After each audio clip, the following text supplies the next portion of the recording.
Hey guys, welcome to the channel, welcome to the stream and another series working on that guy right there.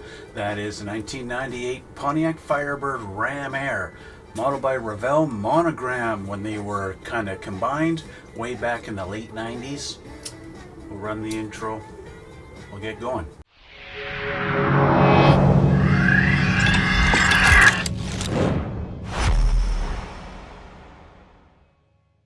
Okay, you may have noticed some changes been done there, right? Yes.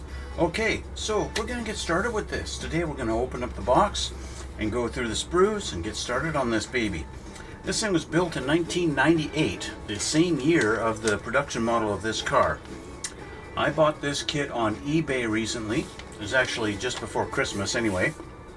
And it's time to start building it. A friend of mine wants to have one of these built for him, so we're going to build it for him. We're going to do a little bit of custom stuff on this. It's going to be challenging and fun at the same time. I'm going to change things up a little bit. My goal that I'm going to do with this particular build is not do anything off camera. That's my goal with this one. Now, does that mean I'm going to drudge you through the whole process really long? No, I'm going to be fast forwarding a lot of stuff and maybe skipping when I start to do something. But I want to show you guys everything that I have to do with this in order to do the custom stuff, okay? Just so you get an idea of how it's done, or at least what I do anyway. And we'll go from there, okay? Let's have a look at this stuff. Now, this box that I got off of the eBay seller clearly has a lot of water damage. I don't know if this was in a flood or if it just got dropped in somebody's pool or something. I don't know, but the box is in rough shape. Let's go back here. Let's close this back up. Case in point, okay? You can tell from the overhead camera right here just how warped and everything that this box is. And Revell Monogram, this was kind of cool in that they did it like this. It's not just a lid, this opens up. So the box is actually one piece, and so it opens up like this. Obviously molded in white, and that's what we're going for on this. Let's go through here, okay? So, first off, I'll show you, we have the body. Let me change the camera so you can get a good look at this, okay? So, we have the body, and we have the hood, and this was put in there. That just clips in there like this, and we've got a hood on the car, and we've already got that done, okay? So there's our body. This is an unfortunate thing. This car came with T-roofs, or T-tops, but they molded it solid in here. And there is what our custom work is going to involve, is cutting these out so that we got actual functioning T-roofs. Now, we also have our window glass. One big solid piece. You see this big black line across? I did that just a little while ago. Something I really don't like about this is the way they've done our windows is you have to actually like put this up through here and somehow get it to poke out, because this edge actually has to come out and sit on top of this lip. And it's the same with the back window. This has to sit outside like this on top, but you got to have your glass inside. So how are we putting our windows through there? I'm glad I don't have to figure this out, because basically the first thing I want to do is squeeze this to try and bend it, but everybody knows clear styrene is very brittle, and you could very easily wind up just putting a big crack down your windshield just trying to get it to fit in there. So I'm really happy that I'm going to be cutting this along here, making two pieces. So what I did is I just lined up my back window here, and I drew a line right along here where this part of the T-roof is going to be cut out. You see that line right across there? So we're going to be cutting right along there anyway, and so that gives me a chance. I can cut along this line here and save this part and get rid of this, and I'll go around our little visors, and I'll cut around those because we'll keep those attached to our main windshield, and this section will disappear, okay? But that's for a future time. That's for future me problem. What else we got here? Let's look at this sprue. Here's our interior bucket. Looks like we've got some, maybe a front air dam, or that could go on the windshield. I don't know. It could be on the back, actually, back bumper. I'm not sure. Looks like radiator with the electric fans, exhaust, and front suspension arms, some shocks. Looks like maybe the steering column, fan belts, air intake. Yeah, that's that part. What else we got? We have the rest of a clear sprue that was attached to the window. A few little clear parts, not too much. Just a few little there. Obviously headlight lenses, stuff like that, fog light lenses. We have our chrome bits, which have seen better days. You can see the wheels have lost some of their chrome, and same with our exhaust. Fortunately, our mirrors are still nice and chrome. So the wheels, I'm going to re-chrome them. I'm going to strip the kit chrome off, and then I'll paint them with a nice chrome, and those will look better. Definitely better than they do now. Next sprue looks like it's just the rear wing and one door panel interior. Detail's not bad on this, I'll give it that. There's for a model kit from the late 90s. They did pretty good. Here we got some stuff on this sprue. We got our front seats, and we've got the other door panel. I don't know if this was supposed to be on here. It looks like this may have been attached at some point. I don't know what would have gone in here. There's something was attached, number 16, whatever that was, but I don't think this would even fit in the box. That was clearly, they molded this like that, but they also made it so it would come apart, so for boxing purposes. We've got our rear bumper and our front bumper here. We've got our center console and rear seats. We've got our side view mirrors, the the steering wheel, and it looks like the backs of our front seats are right here. And that's that sprue. Well, we got 4 tires. Don't forget the tires. Those are there. What else? We've got our lower undercarriage and our wheels. I'm gonna guess a front sway bar. This looks like, wow, we've got the brake booster actually attached to a brake pedal. That is a new one for me. I don't think I've ever seen a model kit like that. Brake booster and pedal molded as one part, that just like that. It's only half though, so either this half doesn't get seen or it's already molded in. That's something that was kind of interesting. Popping the hood on this thing, you pop the hood, there's really nothing. You know, if I take the hood off here, there's really not a lot for you to see the engine just straight out like that. There's nothing. And so I can't imagine you being able to see the brake booster very much in that little spot there. Anyway, that's that sprue. Okay, let's put this out of the way here. What's next? We've got 2 sprues with a bunch of engine parts. Intake manifold, oil pan, and what looks like a starter, cylinder heads, and maybe the front water pump and stuff for the front of the engine. And then what looks like a couple of pulleys, and maybe the idler pulleys, and a little thing that I don't know what it is. And then on this one, we've got our engine and transmission halves. It's a big, tall transmission in these cars. Exhaust manifolds, shocks, rear end and drive shaft. I'm guessing this is like a, I forget what those are called now. They kind of run from like, say, a point on the rear end up to the front chassis or something like that, like a subframe connector of some sort. This piece looks like it might go in the center console. I don't know for sure, but possibly, I don't know. And this is a weird looking little thing that almost looks like a distributor cap with wires coming out each side. I'm not sure If my camera would decide on what it wants to do, come on, man. Camera, fuck off. There. I don't know what that is. That might be the distributor. I'm not sure. I'm going to leave this out because, well, building the engine is probably the first thing we're going to do. These almost look like little inserts for the front ram air, but I don't know for sure. Anyway, that's those. What else we got? We got a few little loose bits in the bottom here. We've got a great big, huge dashboard. Of course, with it not wanting to focus when I bring a piece up, there's our dashboard. Okay. Oh, here we go.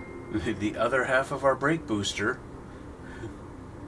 sitting in here, and master cylinder on this one. So they got the master cylinder on one side of it. That's cool. We have a big half circle piece of nothing. I can throw it that way. And this is maybe the front half of the radiator, possibly. And what looks to be some kind of a radiator hose, maybe, or maybe something to do with the intake. I really don't know. It's got some flashing on it, I know that much. And then we have our red piece, of course. Looks like center brake light and our tail lights. I'm guessing that's the third brake light. Probably going to go up in the back window there. And then we've got a big O. I don't know why we have a big red O, but whatever. And that's it. That's everything. So let's put everything back in the box, or at least the stuff I figure I don't need right away. We've got our war-torn instructions. They're all wrinkled and a little faded a little bit, but still good. Oh, we have a decal sheet. We also have a decal sheet that clearly has had water damage on it, as you can tell by the two different colors and the lifted up decals. And this this kind of got lifted up and bent a little bit, and I guess there was some parts touching it while it was wet. So we've got the decal adhesive missing from it a lot. So these decals over on this side are probably not going to function as decals unless I use decal adhesive on them. I don't even know. This one's obviously folded and useless to me now. That one's gone. Half of it's gone, so that's no use. We have our instrument gauge here. The two big black pieces you're supposed to put and pretend they're glass and put them here on your T-top. I mean, seriously, why not just mask and paint those gloss black or something? Anyway, that's that. I don't know what all these L's and K's are for. I'm guessing they're marker lights. I don't know. These two decals look like your safety decals that go under the hood. Oh yeah, Delco Freedom. That's got to be for the battery. Yeah. Little ram air decals that probably not going to work too well anymore. Anyway, that's them. Again, a problem for future me.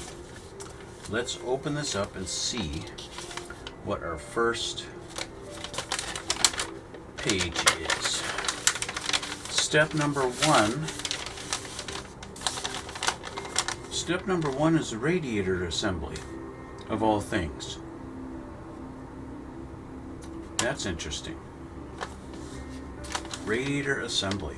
Okay, so we have one piece in the box. We have this guy in the box. So let's find our other pieces.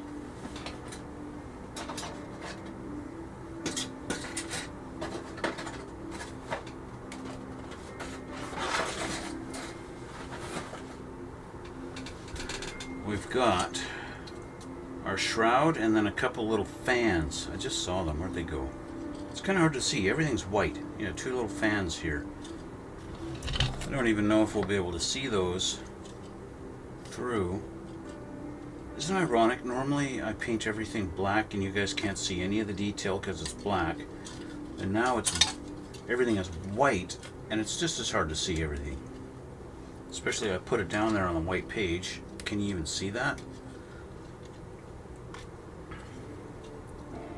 I don't even know. I don't even know. Okay, there's those. So my box is threatening to fall on the floor. My glasses are threatening to come off my face.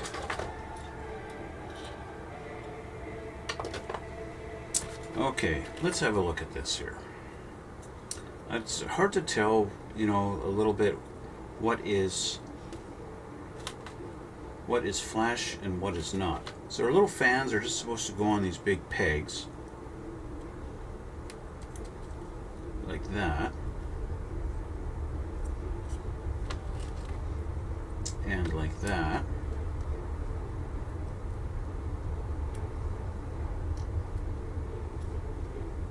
Let's rotate him a little bit. Okay, so our fans are in there. See our fans? Fans are in there. Again, the camera doesn't want to, it's almost like the camera's just saying, yeah, everything's all washed white, I don't care anymore. Then we've got this with two big pegs, should line up like this.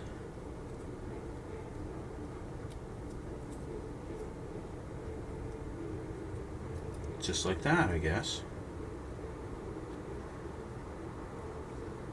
Doesn't quite squeeze together super clean, but that's okay.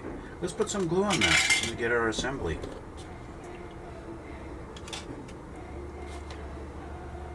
I don't even need to glue the actual fan blades because they're sandwiched in there.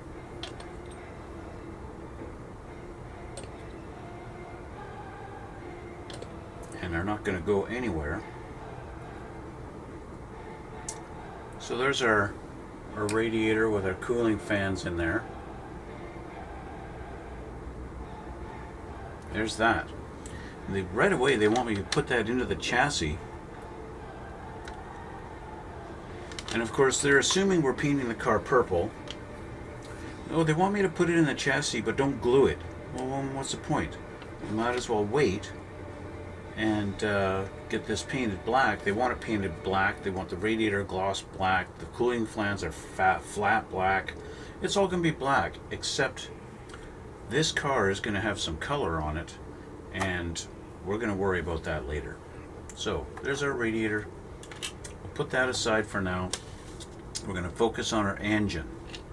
Okay. This is going to be one of those rare car builds, guys, that I don't put a custom engine in it. I'm not putting any kind of a resin engine of any kind. We're going stock. What is the stock engine in these cars? 5.7 liter, I believe it was. If I remember reading that in here. A little history on it.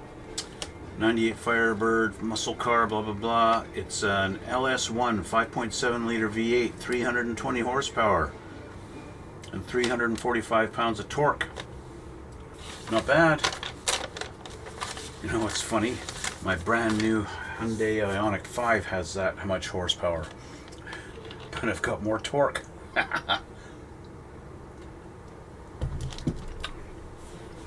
Anyway, let's get our engine pieces here.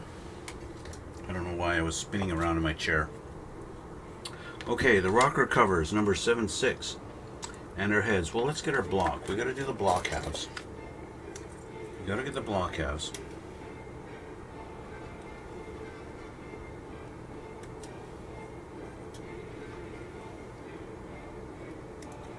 Okay, there's one.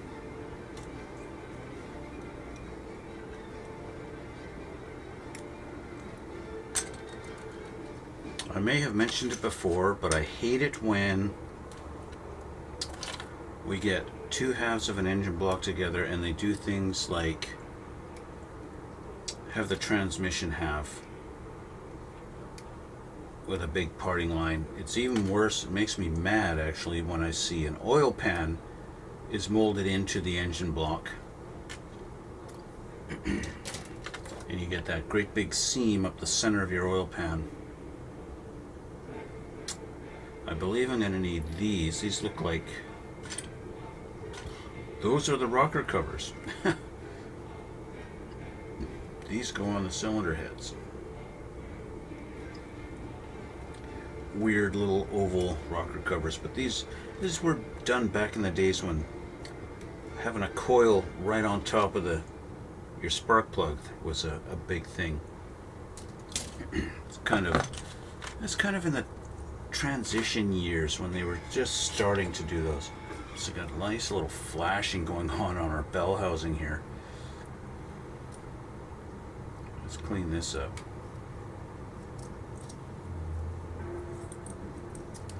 So I realize that, you know, probably 90% of this engine is not even going to be visible once we get everything assembled and everything. Most of this is not even going to be seen. And that's the way cars were back in, well, you know what?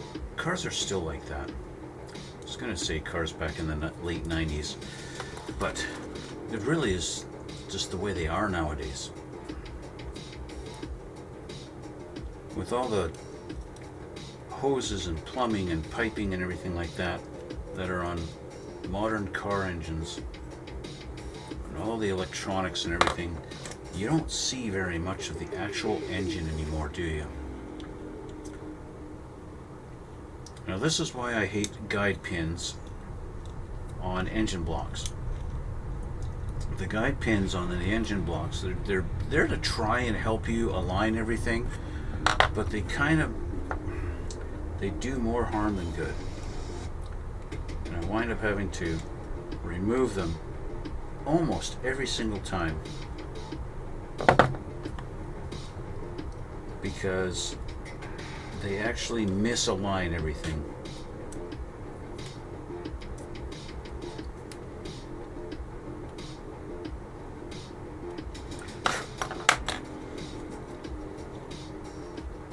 So, get these two together close enough that I can put some glue on them and be kind of happy the way they look. You're gonna have a nice big gap there if I don't squeeze them together. Run some glue along there. Kind of do this. Squeeze for a sec.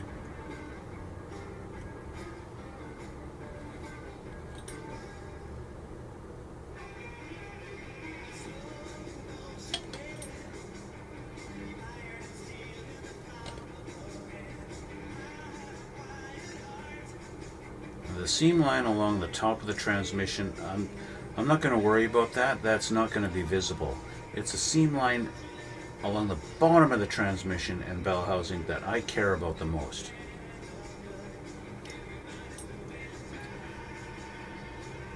Why? Because that's the part that's going to be seen. Every time my friend picks up this kit, he's going to see that seam line, and I don't want him to see that. So I want this to be nice, filled in, sanded down, and looking like a one-piece transmission, just like it's supposed to be. But that also means this has to wait. It's got to be glued. We've got to let that glue dry, and we will take care of that later. Okay, she's holding. Let's have a look at our oil pan and see how much this needs cleaning up.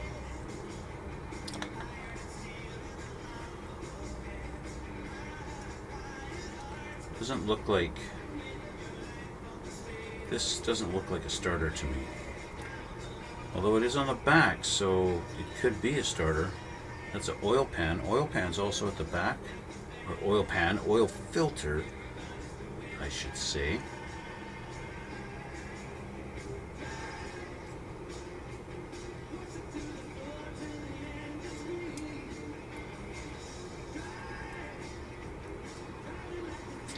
Lots of cleanup on this. Need my file.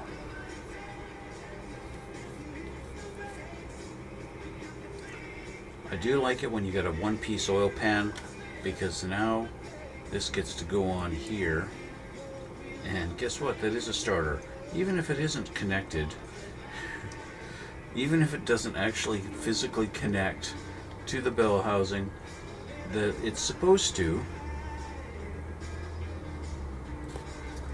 it's really, really unfortunate, but we can fix that. You ask how?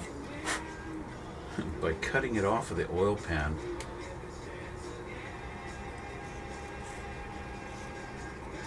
I'm going to actually cut it off the oil pan and glue it separately on,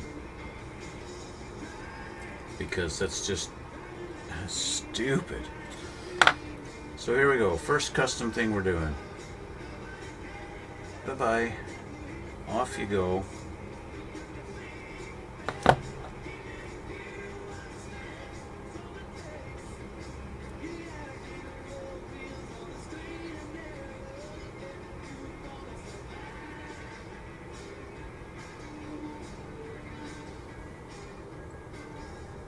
Okay, oil pan can be glued on.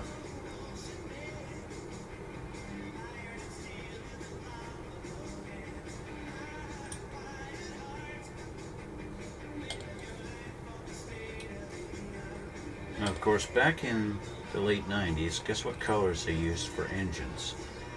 Well, if it was cast iron, a lot of times they used black.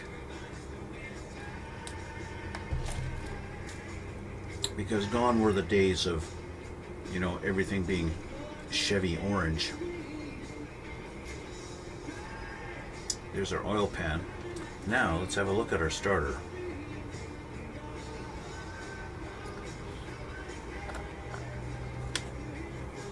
Let's get this as flat as possible so that we can have a good mating surface.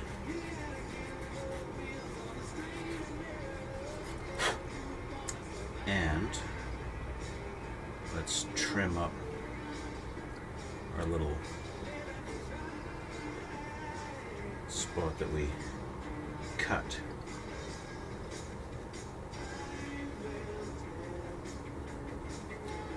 Round that off a little bit.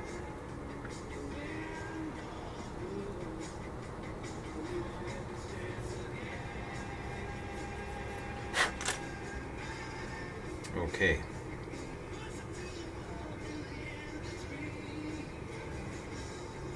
And now we can actually glue our starter to the bell housing where she's supposed to go.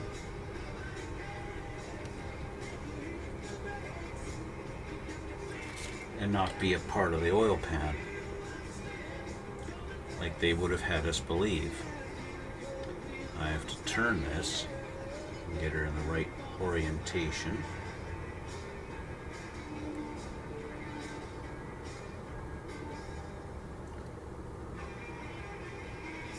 There we go.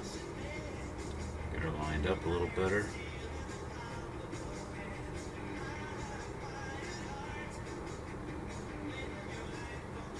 There we are. Okay, so we have our starter now installed, and yeah, actually touching the bell housing just like it's supposed to, and not just mounted to the oil pan.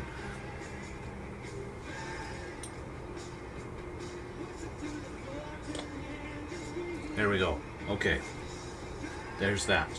Now we got cylinder heads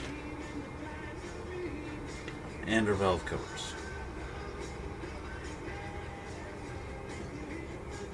Lots of flashing on here again.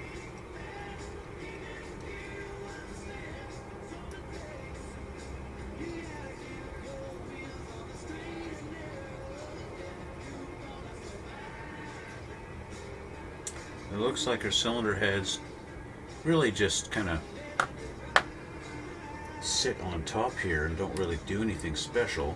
There's not a lot of detail on them. So it looks like they just sit like that. And that's it.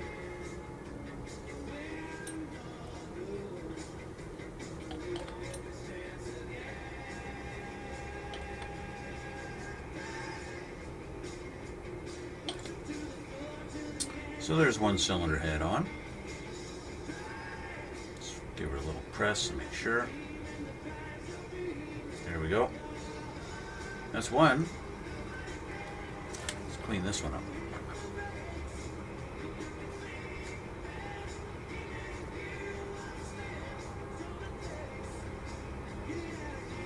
This one doesn't have any flash on it, so that's nice. Oh, sorry, spoke too soon. Flash on the sides here.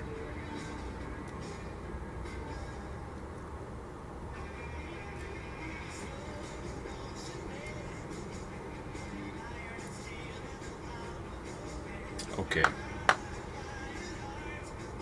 And so he just simply goes on this side.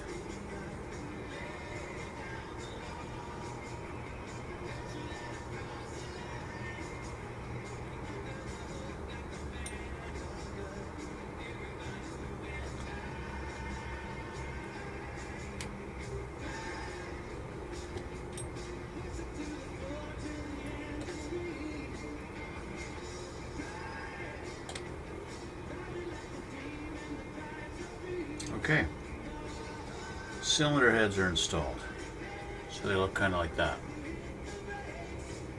Okay, yeah, we're getting there. Valve covers slash coil packs. Looks like our coil pack should have the little things that are wires facing down, according to the picture.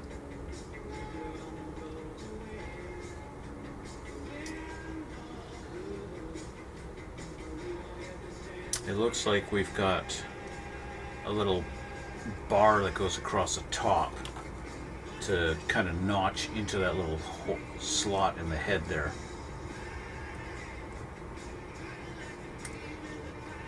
So that you get a good idea of how it slots in onto the head and sits in its slot, so that it's a good slot and it acts like you have a good slotty time.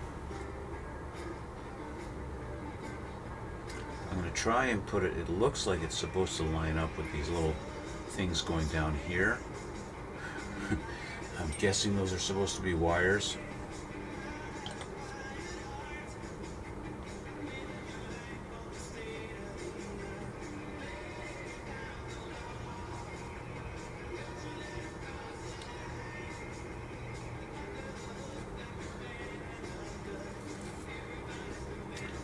One thing I did not pay attention to was which side they go on, and I got it on the wrong side. I should have done that, but that's okay because at least it lets me put them correctly.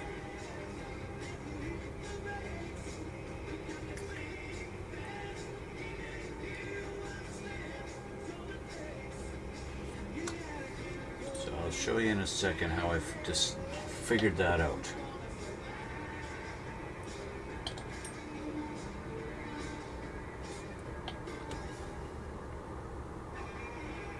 Okay, so one of the valve covers has a little peg that sticks up on this one end right there. Okay, I don't know if the camera will be kind enough to focus on it for me, but this guy right there, there's a little peg that sticks up right in that spot right there, right where the tip of my knife is. Okay, and the other valve cover on the opposite side, it doesn't have that same little peg sticking up. So that's how I figured it out, because in the diagram you can see that little peg sticking up right there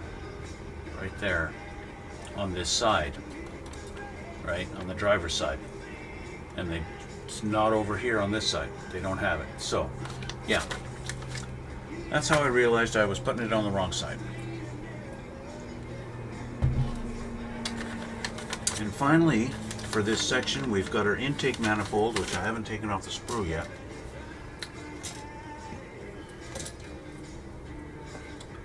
Our intake manifold guy here.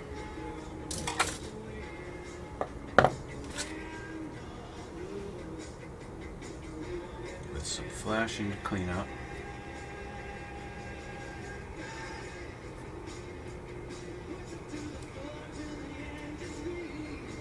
Okay, the intake manifold has a little square section on one end of it, and that's going to go towards the front.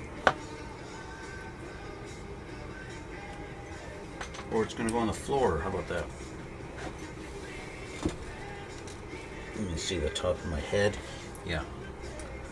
Okay, going towards the front.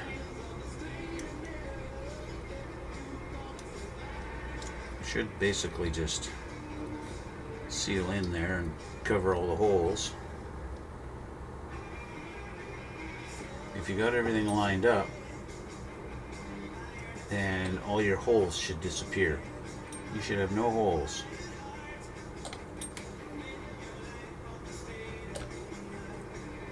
I have little holes kind of, I've got gaps down in here where the valve covers leave a little bit of a gap, but that's okay. So I can fill in that gap with a little bit of putty, and then you won't see those holes anymore. Okay, and that's that. So what I'm going to do before I do anything else, I am going to get some putty now, and I'm going to run that in along the sides here.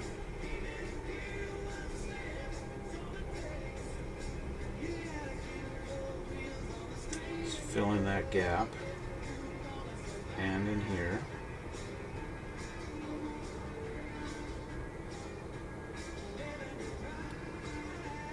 And the reason I'm doing that now is because before I even think about painting any primer on this, I want to have those things filled in. Let's wipe that a little away there. Get rid of the excess so that it's smooth.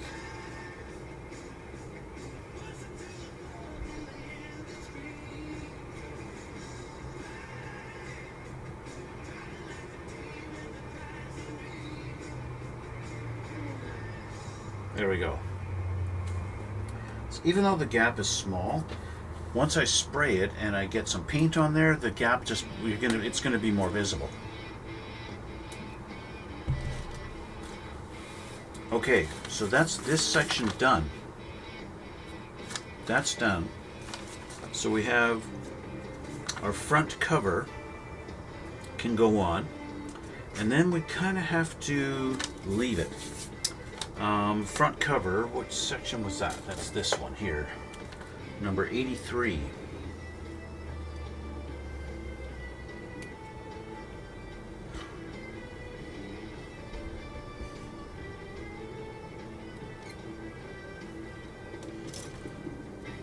The front cover includes, I'm guessing, the smog pump.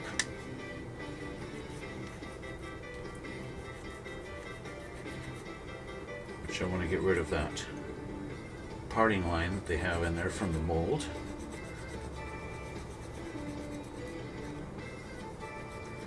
I want that to look like one piece.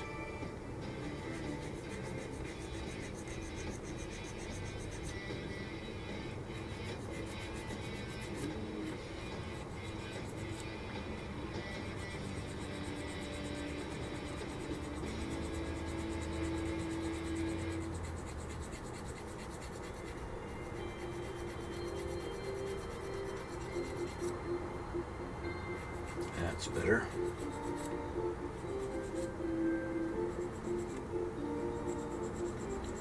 It's going to be painted black anyway, but I want it to look like, I don't want to see a visible parting line there. That really bugs me when something is supposed to be one single cylindrical shaped thing and it's got this huge parting line in it, giving away the fact that it's actually two pieces put together. I hate that. Okay, so this guy is going to go on the front. So there's a little tab right on the bottom here. We want that to fit just right there in the oil pan, and then it should go on flush on the front of the block there.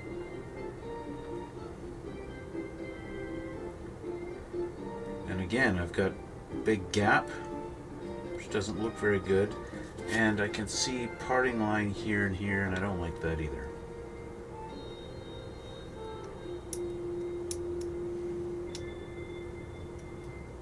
There's things like that that just kind of bug me. This is supposed to be some kind of a...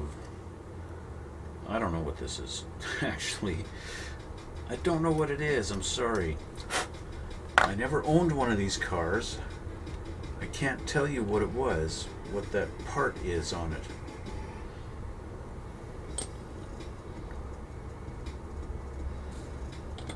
I can only guess it's something to do with...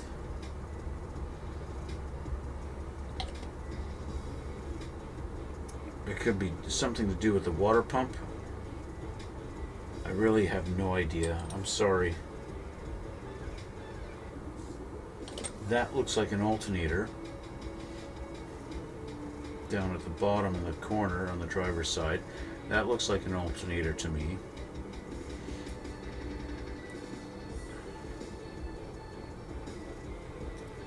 That thing definitely looks like something to do with the water pump. But again, I really don't know. Speaking of which, I got some gap in here I'd like to fill in with something. I don't want to leave that gap there. It just, I don't know. It doesn't look right. It should be filled in with something.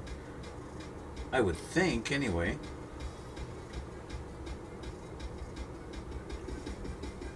You know, otherwise, how is this stuff held onto the motor? I mean, yeah, it's possible there's supposed to be a gap there between this thing and the cylinder head. I really don't know. But this part looks like it really should be connected to the intake. Whether it really is supposed to be or not, I don't know. If this is supposed to be just a pulley, maybe an idler pulley, but it's got something off the side there, so I don't know. It's some kind of a thing that's there, and I don't know what it is. Okay.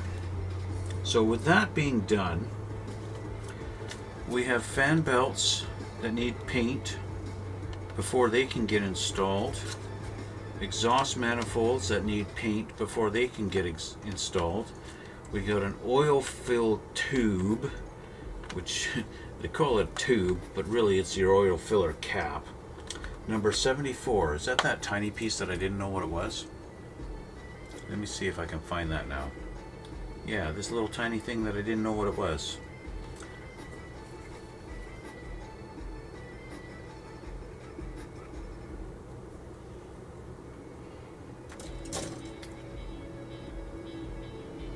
And this guy, he gets cleaned up.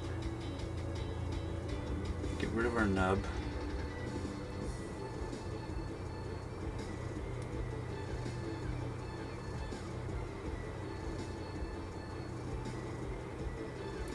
This guy is one of those things that, you know, it's such a small part that it does add detail to your engine. It's a shame if it gets lost, but due to the size of the part, they do tend to go missing. They do get lost. And yes, it's unfortunate and it sucks. So he's going to go on the passenger side onto that little spot there, which if I had left it on the wrong side, I would have been trying to put it on this tiny little peg, but it doesn't go on that peg, it goes on that side. So I'm going to put a little dot of glue onto the spot, so that when I touch him on there, he might stay for a sec and allow me to adjust him. Okay.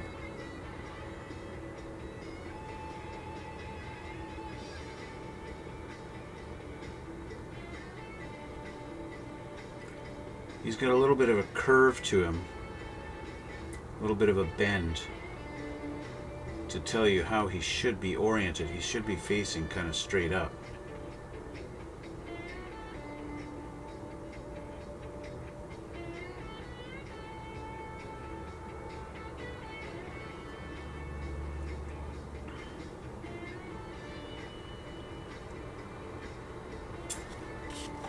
He's just not very... I don't like it. He's got a parting line right on the top of him, right across the cap. That shouldn't be there. You should not have a parting line across the top of the cap. It's just wrong. It's wrong, and it needed to be fixed. Sorry. Sometimes I feel the need to right some wrongs.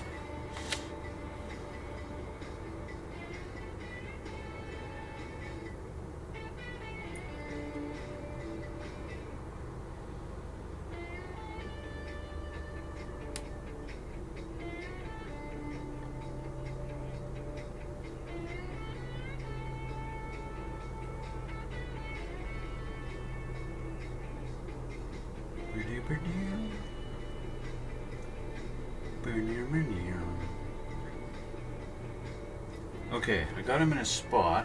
What I need to do is hold him and get a proper amount of glue on him.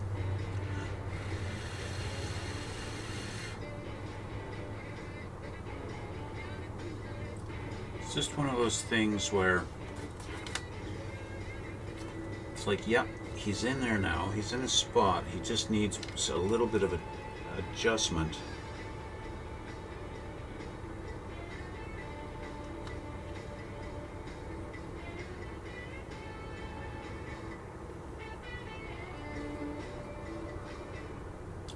And that ought to do it. So after all that, you probably couldn't see anything because it's all white.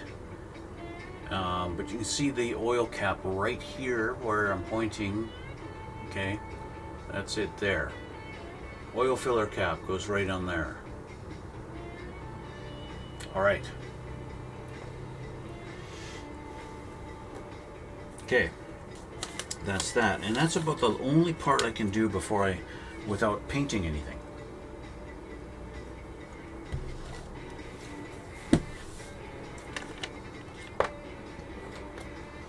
So, this kind of has to dry. I can't really fart around with it too much with it all being wet. Let's check out step number 2. Well, they already got us doing the exhaust stuff. And we're not ready for any of this. A lot of this stuff has to be... We've got to get primer laid down on our stuff here before we can really do anything. A lot of this stuff needs to be painted. I was right about that. So that's an exhaust shield. An exhaust shield on the drive shaft. That okay, sure. Wow.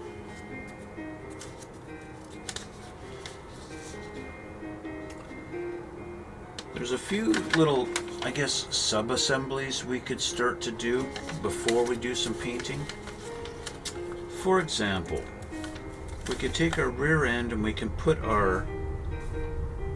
do our shock absorbers onto the rear end. But that's another thing. The custom thing I'm doing with this car is we're lowering it.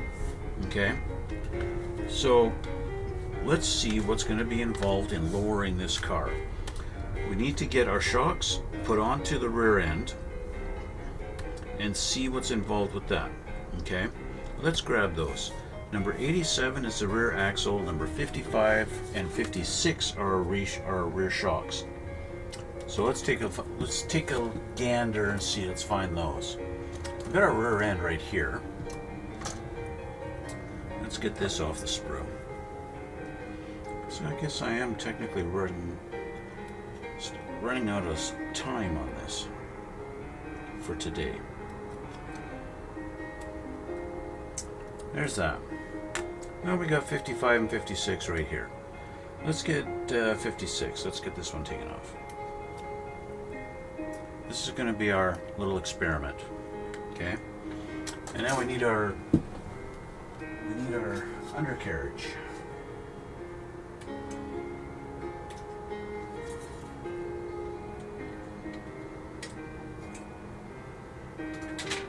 Alright, so here's our undercarriage.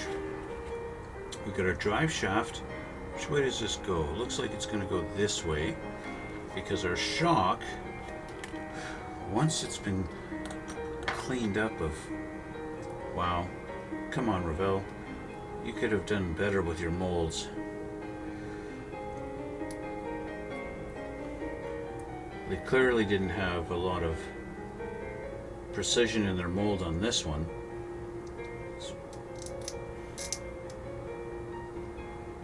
The parting seam is just very, very prominent. Even on our coils, each coil has a great big parting seam. I'm not going to worry too much about cleaning right now, just do a little bit. I'm going to dig in each coil spring here with my knife. That's going to take a little bit more love than what I want to give it today. So this is going to go in, and we're going to put it in like this. But do we go forward? No, it goes towards the front. So this goes in like that. Oh, it looks like our shock just mounts right there. Like this. And that's how that goes on. It's kind of like that. And then this just sits down in our little groove here.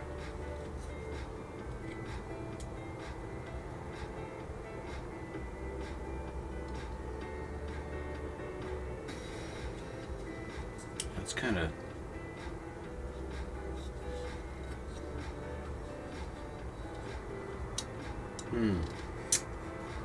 Okay. So, it looks like with a simple just adjustment of the spring, if I were to say, I don't know, file this down, file this edge down, so at least get rid of the parting line.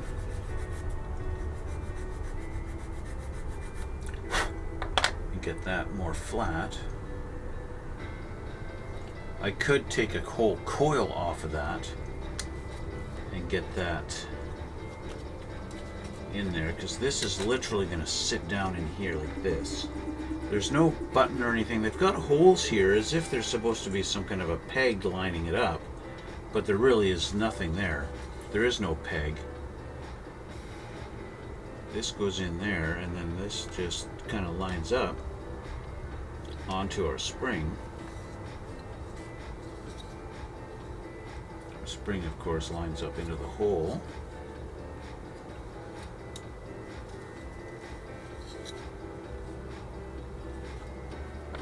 I said it lines up into the hole.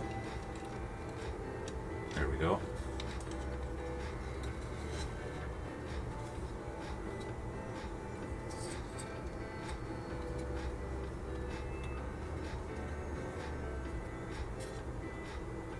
And that's that. So this is supposed to line up on there, but my axle, my rear end doesn't want to go in all the way. Well, it is all the way. Or is it all the way?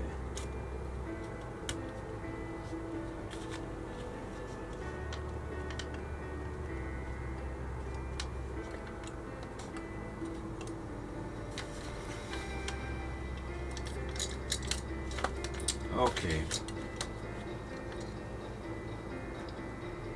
You get in there.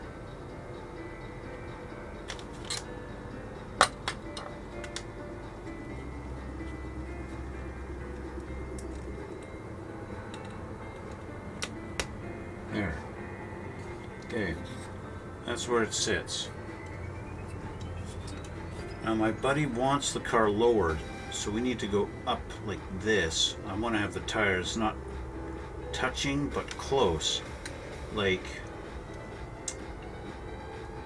I'm gonna guess at least one full coil.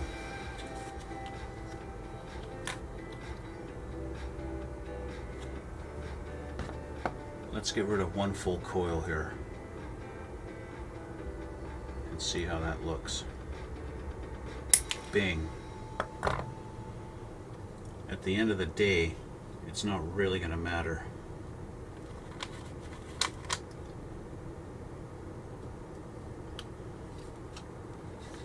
That already has dropped it significantly.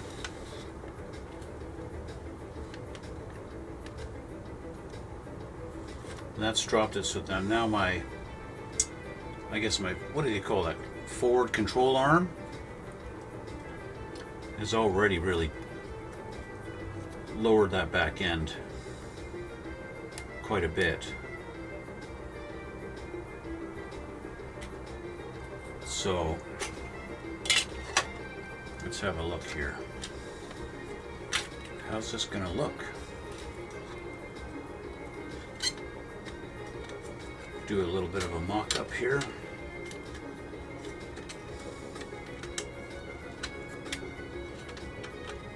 I'm not sure how deep our chassis is going to sit in here, but I imagine it's not going to be very deep. It's probably going to be right about there. With these just being tucked up there, and our tire being right around there, just barely tucking up inside. This probably is going to go forward like that, and then have our tire in right around there, which is definitely better than it was, that's for sure. Where are you going, Mr. Tire? Definitely better than it was.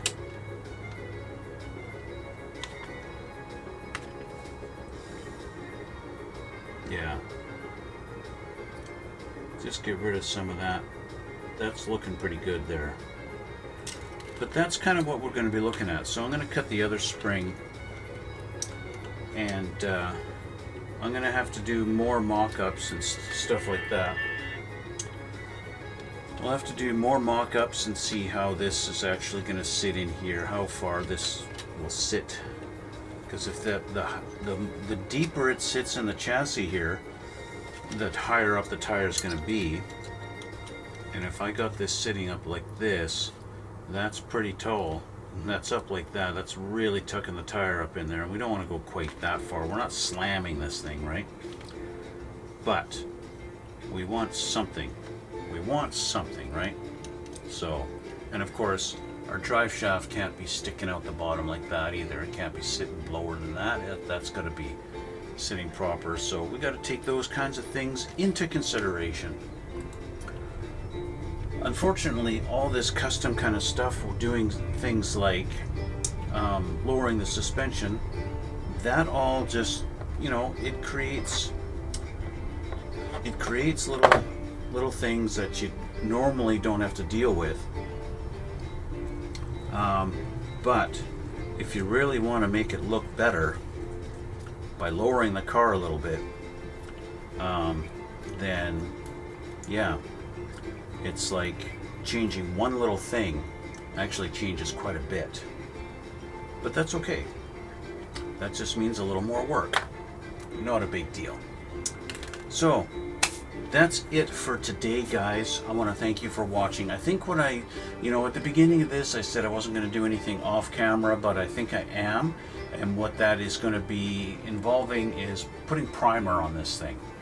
So I'm going to get everything all primered and get that done off camera. And then everything won't be so white and hard to see, and it won't be so washed out by the camera. So it'll look better next time. I want to thank you for watching. Thanks for coming out. And don't forget to check out the description box. You see some links to my other stuff. Hit the like button and hit subscribe if you haven't already. And we'll see you all in the next one.